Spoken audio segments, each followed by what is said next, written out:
I feel good, you look great, I like you, I can't wait. Hi and welcome back to Rideshare Buddy UK, and my name's Kevin. Today's it's Saturday and I'm just taking a bit of a break, a lunch break, because I started early today.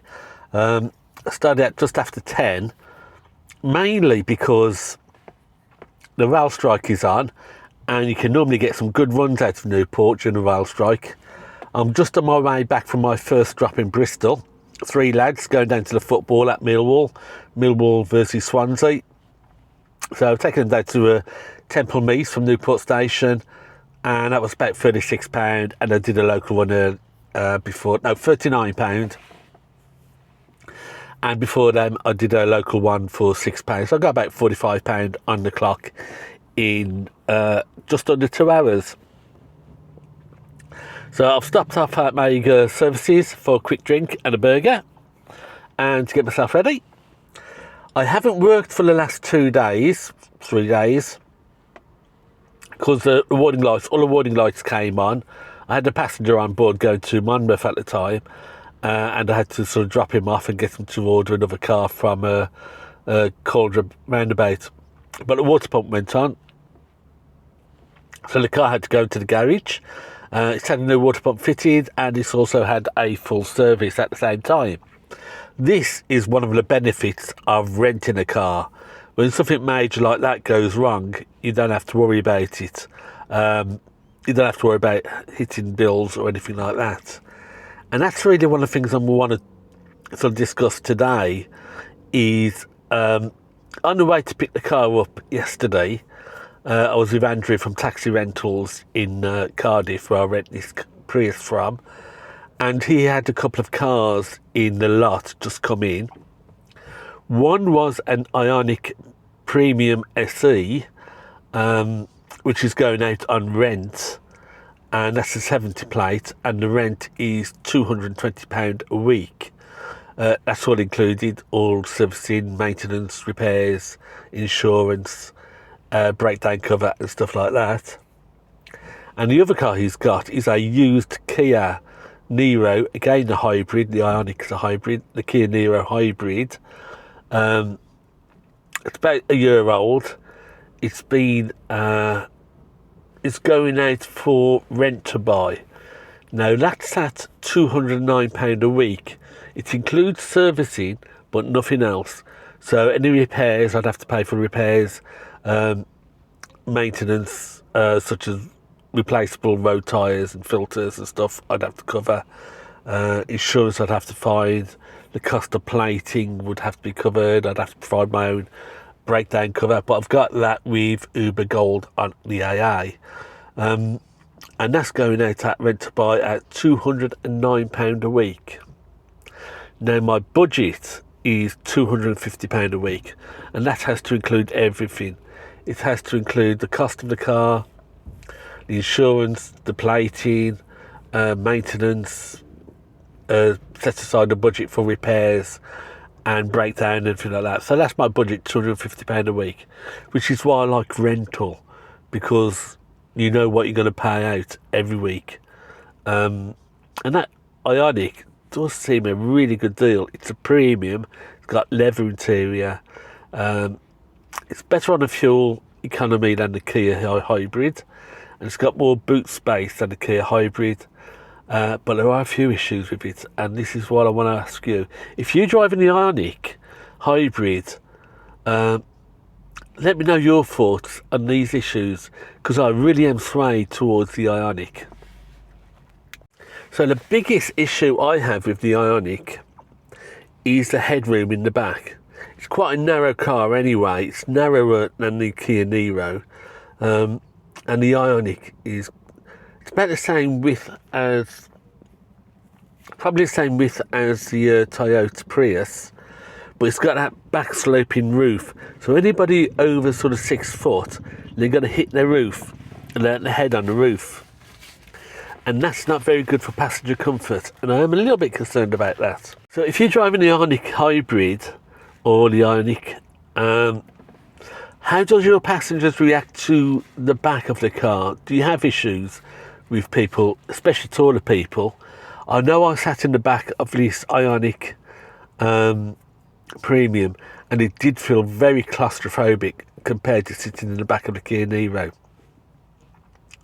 The Niro is really bright and airy, loads of room, loads of headroom, a little bit wider, so you got easy to fit in 3 adults in the back.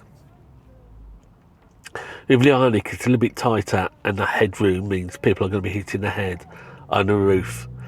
Now, one of the issues is not so much comfort, although that is obviously a big one, is that I can see with a lot of, after a while, with a lot of taller people getting in the car, that back head liner is going to start to stain with hair oil. It's going to get marked with grease and various bits and pieces from people's heads and the dirt and grease and oil. And it doesn't look particularly good for cleaning. So do you have issues with that with the Ioniq? I don't know. Be interesting to hear what your thoughts are. The other issue with the Ioniq over the Prius is that I don't think the economy is quite as good. I get 73, 74 to the gallon on average in the Prius. I think the Ioniq set down at about 65, but the Kia hybrid, the Kia Niro hybrid, is even less than that, it's about 55. So I'm going to lose a little bit on mileage, and at the end of the day, mileage is what it's all about. And also the ease of payments, tax-wise. Now, with a straightforward rental, not only don't you just have to worry about having the cash reserves in case something drastic goes wrong. I mean, if you're buying a car on a buy to rent, you really need at least $2,000 in the bank as a set aside to cover any major or most major issues with a breakdown. With rental, you don't have to worry about that. That's all taken care of. And £220 is not bad. It's a real good deal, £220. I think there's a bit of mileage. If I do over 1,000 miles a week, you get some mileage charge. But I very rarely do that, so that's not an issue. But tax-wise, you can just write off your rental 100%. Whereas with a rent-to-buy, I think you have issues with taxation, and you have to depreciate it, and then you got the extras that you have to keep writing off and keeping track and record of. It's just so much easier to keep track of one car payment, which covers it all. Now, I'm quite fortunate in that, I mean, some people say, oh yeah, but if you've rented, it's just throw money after nothing. You don't get a car at the end of it, so it's worth paying that little bit extra in order to have a car at the end of it. I'm not so sure about that. I mean, I'm 61, and I'm 62 in March next year, so I've got about 5.5 years left before state pension comes in. So at most, I just want a car for 5.5 years. Now, when I'm 67, I'm not going to worry about having a car, because I mean, at the moment, I got a free bus pass and I got my e-bike, and I'm also doing up a old camper van. Got a Peugeot Boxer auto sleeper camper van, which I'm refurbishing. So that's going to be my main mode of transport when I retire for my fishing trips and stuff like that. So I don't need a car at the end of it. I only need the car for the Ubering, the Uber job. So once I pack it in at 67, I'm not going to worry whether I've got a car or not. So to me, I don't have to worry about rent to buy too drastically. Now, this Kia Niro is about a year old. The last guy has handed it in after 6 months. So I'm just going to, if I take it, I'm just going to take on the remainder of the contract. So it's going to be for 3.5 years at £209 a week. I don't quite know why he handed it in. He must have been raking the money in, because if he's had it for 6 months and he's done 40,000 miles, he's got 40,000 miles on the clock, he must have been raking in the money on Uber. So obviously it's not financial why he's handed it in. But that's not my concern. Thing is, it's 3.5 years at £209 a week. But I'll get the car at the end of it, which all I'll do is sell it anyway. So I'm not worried over that. £220 a week for the Ioniq is ideal. It's well under my budget. I don't have to worry about having any money available if something breaks down. It's all dealt with. I mean, this broke down Wednesday, I think it was. The water pump went on it. I mean, that's £1,000 job normally if I had to pay for myself. But I didn't have to pay anything, and Andrew at Taxi Rentals is going to arrange for 3 days rental to be rebated. So I've not made any money, but I've not lost any money, and I've not had to pay anything out. And that's why I like rental. So 2 things I want to look at for the Ioniq, which you can help me with. One is the headliner problem and the low headroom at the back. Do your passengers say anything about it, about being so cramped in the back? And the second one, which is a little bit niggly, is that there's no rear wiper. Now, I can see that going to really cause me frustration and issues, especially in the winter if the snow starts falling and I've got no wiper on the back. But it's got camera and, well, rear parking camera and sensors. It's just going to cause me problems looking through the back window when I'm driving. So does that, if you have the Ioniq, does that cause you an issue or not?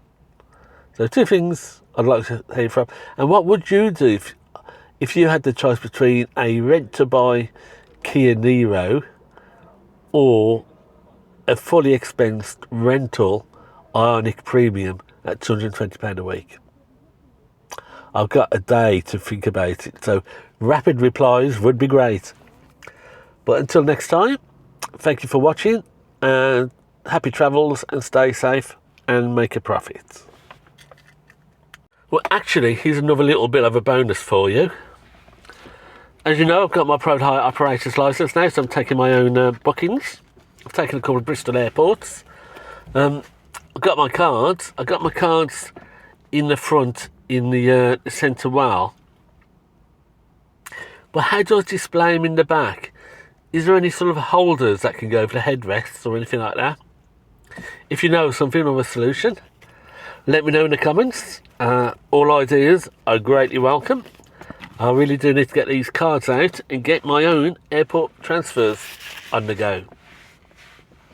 So that's it, definitely that's it now. Until next time.